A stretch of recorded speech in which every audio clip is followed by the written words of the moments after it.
1,200 years ago, in a market in Samarkand, a merchant hands his entire fortune to a man he has never met. No guards, no contract, and no law that follows him where he is going. In return, he gets one line of ink in a book he will never see again. And you are that merchant. Tomorrow you leave for China, 3,000 miles of desert, mountains, and men who already know you are coming. This is the story of why that single line of ink was the safest place on earth for his money, and how it kept the Silk Road alive. Start with the problem. Silver is heavy. A camel can carry roughly 300 pounds. Load it with coin and you have not bought safety. You have bought a slower target. Every extra pound slows the caravan. Every extra day on the road is another chance to be robbed, taxed, or simply buried by the desert. And everyone talks. The camel drivers talk. The innkeepers talk. By the second oasis, every raider within 100 miles knows exactly what you are carrying. Moving treasure across Asia was not transport. It was a slow-motion announcement. So somewhere along this road, merchants began asking a very strange question. What if the money never moved at all? What if wealth could travel as information? Here is how it worked. In Samarkand, you visit a broker. In the Arabic-speaking world, he will come to be called a Hawaladar. The word Hawala simply means transfer. You hand him your silver, all of it. He opens his ledger and writes one line. Received from you this amount, payable in Chang'an. Then he hands you the key.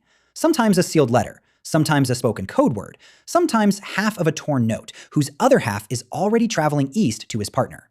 And then you walk out. Your fortune stays in Samarkand. What crosses the desert is a sentence. 4 months later, you arrive in Chang'an. Dusty, thinner, alive. You find your broker's partner. You hand over the letter. You speak the word. He checks it, opens a box of silver that has never left China, and counts out your fortune. Nothing crossed the desert but proof. Now, hold on. You just handed your life savings to a stranger. Why would anyone do that? Because the broker was never really a stranger. He was a node in a web of families. Hawala ran on kinship and reputation. Brokers were cousins, in-laws, clansmen, men whose fathers had traded with each other's fathers. You were verified the same way. Who you were was who would vouch for you. A letter of introduction from a known merchant was your passport, your credit score, and your password, all in one. And the punishment for cheating was not prison. It was worse. A broker who broke his word was cut off, instantly and forever. His name and his family's name became worthless in every market from Baghdad to Chang'an. In this world, dishonor was bankruptcy.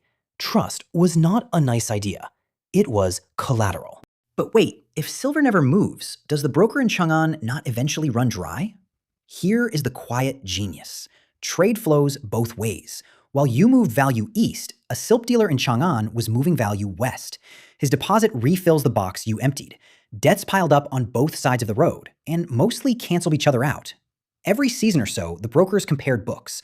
Only the difference, the small remainder, ever moved as real metal, often riding quietly with the next caravan. Thousands of transactions collapsed into a handful of entries. It was clearing and settlement, 1,000 years before Wall Street had a name for it. And this was not one clever trick in one city. Versions of it ran the whole length of the road. The Sogdians of Samarkand, the great middlemen of the Silk Road, bound their trading posts together with letters, contracts, and credit. In Tang Dynasty China, merchants used something called fei qian, flying money. Deposit your cash in the capital, take a paper certificate, and redeem it 1,000 miles away. Persian and Arab traders carried the suftaja, a paper order of payment honored in cities they had never visited. Some historians trace the word check itself back to the Arabic sak. Different empires, different names. The same insight. Money is a promise, and promises weigh nothing. Now look at what this did to the road itself. A caravan with no bullion is a boring caravan. Bandits could still take your goods, but your capital, the wealth that buys the next load and the next, sat safe in a ledger 1,000 miles behind you. You can stop a camel. You cannot rob a number. Even the warlords and toll gates along the way had less to squeeze. Paper looks like nothing. That was the point. And there was a second effect. Quieter, but bigger. Wealth locked in a chest is frozen. For 4 months on the road, it buys nothing, builds nothing, earns nothing. Wealth in a ledger stays liquid. The moment your silver landed with the broker, it could go straight back to work, funding another caravan, backing another merchant, seeding another deal. The same silver could stand behind several ventures in a single season because it never had to ride a camel. And deals could grow past what any animal could carry. A single letter could commit more value than an entire caravan could physically haul. Here is the part that should give you chills. This system never died. Hawala is alive right now. A worker in Dubai hands cash to a broker. Within hours, sometimes minutes, a broker in Karachi or Mogadishu pays her family. No wire, no bank. Often, nothing written at all. Estimates say hundreds of billions of dollars move this way every year. Nobody knows the real number. That, of course, is rather the point. A 1,200-year-old trust machine, still faster and cheaper than the banks. Which brings us to a strange mirror.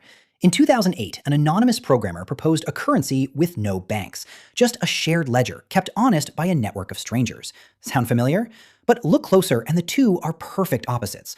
Blockchain assumes you can trust no one, so it verifies everything with mathematics.